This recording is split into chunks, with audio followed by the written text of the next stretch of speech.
হজ্জে মাবরুর উত্তম হজ। সুবহানাল্লাহ। দৃষ্টান্ত দিলে বুঝতে পারবেন।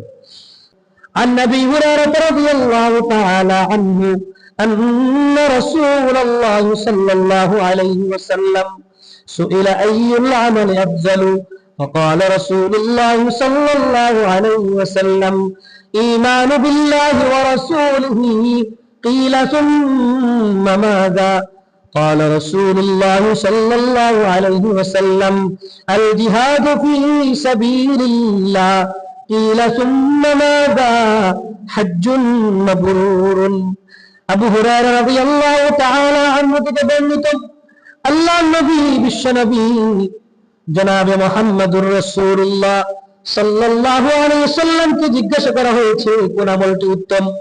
আল্লাহর নবী বিশ্ব নবী জনাবে মুহাম্মদুর রাসূলুল্লাহ সাল্লাল্লাহু আলাইহি ওয়াসাল্লাম বললেন ঈমানু বিল্লাহি ওয়া রাসূলিহি, আল্লাহ তার রাসূলের উপর বিশ্বাস স্থাপন করা, আল্লাহ তার রাসূলের উপর বিশ্বাস স্থাপন করা। আবার প্রশ্ন করা হয়েছে কিলা সুম্মা মাযা, অতঃপর কোনটি? আল্লাহর নবী জবাব দিলেন আল জিহাদু ফি সাবিলিল্লাহ, আল্লাহর রাস্তায় জিহাদ করা। ইলা, আবার প্রশ্ন করা হয়েছে সুম্মা মাযা, এরপরে কোন আমলটি উত্তম?